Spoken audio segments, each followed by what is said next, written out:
தேர்தல் செயல்முறைகளை எளிதாகவும் நம்பகமானதாக மற்றும் வெளிப்படைத்தன்மையுடனும் மாற்ற இந்திய தேர்தல் ஆணையம் கடந்த 6 மாதங்களில் 28 புதிய முன்னெடுப்புகளை மேற்கொண்டுள்ளது. இந்த முன்னெடுப்புகளானது 6 பகுதிகளாக பிரிக்கப்பட்டுள்ளது.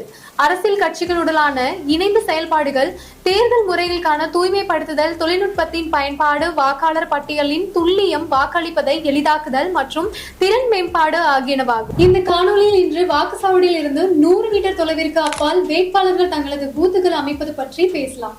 தேர்தல் நாளன்று வேட்பாளர்கள் வாக்குச்சாவடியிலிருந்து 100 மீட்டருக்கு அப்பால் தங்களது பூத்துகளை அமைக்க தேர்தல் ஆணையம் அனுமதித்துள்ளது.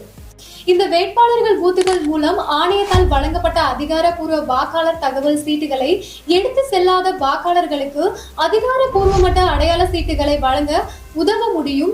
இது ஒவ்வொரு வாக்காளர்களுக்கும் குழப்பமாகவோ அல்லது தாமதமாகவோ இல்லாமல் தங்கள் வாக்கை பதிவு செய்வதற்கு தேவையான உதவியினை பெறுவதை உறுதி செய்கிறது.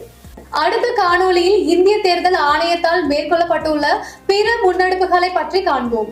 இது போன்ற இந்திய தேர்தல் ஆணையம் தொடர்பான மேலும் புதிய தகவலுக்கு எங்களது அனைத்து சமூக ஊடக தளங்களை பின்தொடரவும் மற்றும் சப்ஸ்கிரைப் செய்யவும்.